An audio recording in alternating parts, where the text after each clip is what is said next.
Wednesday, 28th of September, 2022. Our main news this morning is this extraordinary intervention by the International Monetary Fund, which has urged the Chancellor to re-evaluate the tax-cutting measures in his mini-budget. The IMF claims they could increase inequality and make the cost of living crisis worse.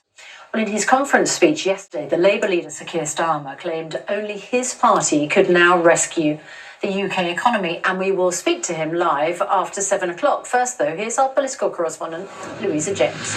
Louisa, the IMF intervention, hugely embarrassing for the Prime Minister and the Chancellor, and underlines the seriousness of this situation. Yeah, the word extraordinary has been used a lot over the last 4 days since that mini-budget came out. But what does all this mean for Labour? Well, on the face of it, surely it is a gift. A gift. Sir Keir Starmer had allowed him to stand up yesterday, lay into the government and say that his is the party that can be trusted with the economy. But it means that the Labour Party conference has been dominated by talk of the Conservatives. The day after his big speech, we are not talking about his energy policy, but the headlines are all about the economy. They will try to get the conversation back today. They've got announcements on free breakfast club places for primary school children, face-to-face GP appointments for anybody who wants them. Speaking to the Labour front bench yesterday, they were saying we will look back at this moment as when we knew that Keir Starmer was going to be the next Prime Minister. But if you look at everything that has happened over the last week, 2 years feels like a very long way away. Right, let's have a look at the front pages. That statement from the International Monetary Fund calling on the government to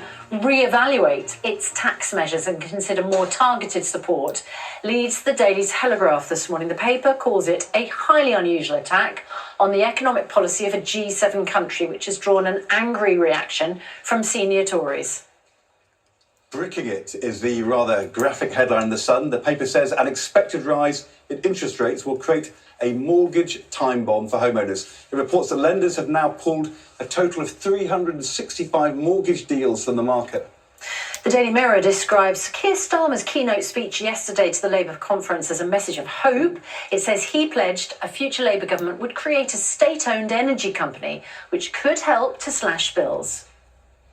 We're joined by the Mail's Andrew Pearce, the Mirror's Kevin Maguire from Labour Party conference in Liverpool. We've got Andrew Pearce and Kevin Maguire looking, typically bleary-eyed after a hard night in the conference bars. But also, I wonder, Andrew, whether but one of the, this is not. You might be driven to drink, frankly, by what you've just heard.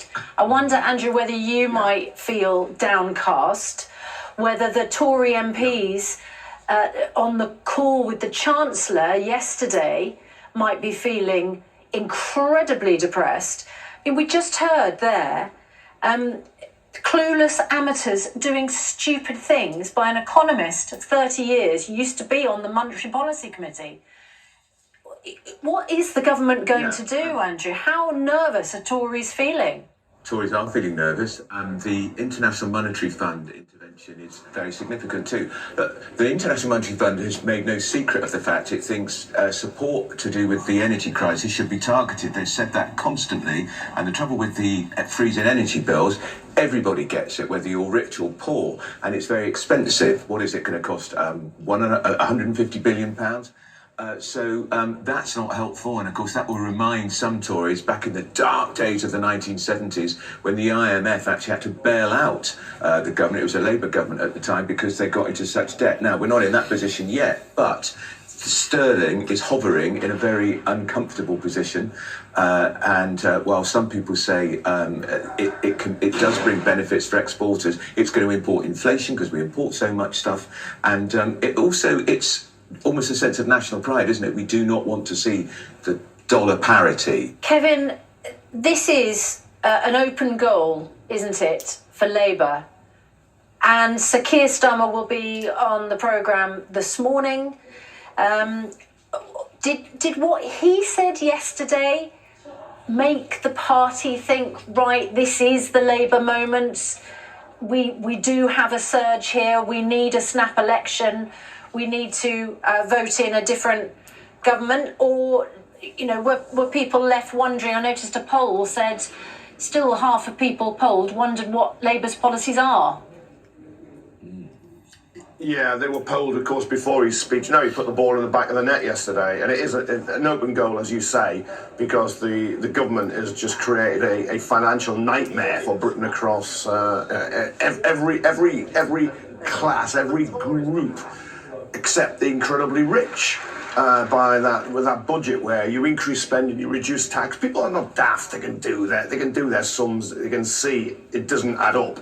And those markets are markets that the Conservative Party have worshipped over the years. And even those speculators and the casino economy are saying you bet wrongly here, Tories. You've got it absolutely wrong. Now, he came up with a couple of big announcements on housing and on energy.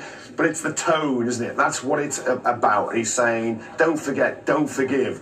They're squeezing you, they're hitting you. Your living standards are suffering. At the same time, they're giving a shed load of money to the very richest in the country. It's a moment in British politics, this. And Labour and Starmer are up in part because Truss and the Tories are down on the floor because they're dogmatic, they're ideological, they're so right-wing, they've just got this so badly. They've got it absolutely wrong. And most Tory MPs know that. The thing they've got a problem here, though, I think, is Labour has still got to, as Susanna just alluded to that, the polls show people really still don't know what Labour stand for. And what did we hear from Starmer yesterday? He's not a great public speaker. He talked about insulating 16 million homes. What homes? Council houses? New houses? Who's paying for it? And a new energy company called British. How's that going to cut gas bills? How's that going to cut gas bills? They're dictated by the wholesale markets, internationally, not by a state-run energy company. It's not a solution at all. It's just a gimmick. It's a gimmick. You dug a very deep hole. You are now burying yourself. Labour are still not coming up with a viable alternative. They're relying on the Tories to screw it up. Blimey. That's it. Mickey Mouse and Donald Duck could come up with a better alternative to your government. You've created this mess. Yeah, but Kevin,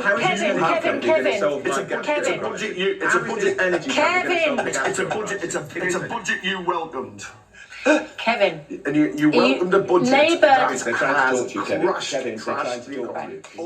Both very much indeed.